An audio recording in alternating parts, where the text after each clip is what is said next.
before Janeway and Picard, before Spock and Kirk. The Star Trek saga begins. Damn, I always get lost in those circles. Come on over the coach in front of us, sir. Damn, well, that's an excellent idea. Surrender the ship. You don't outnumber and you don't stand a chance. What should we do, sir? The blast the bloody run of the system.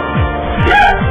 Now, finally I can use Class 13 Plus 2 torpedoes. Targeting. Firing.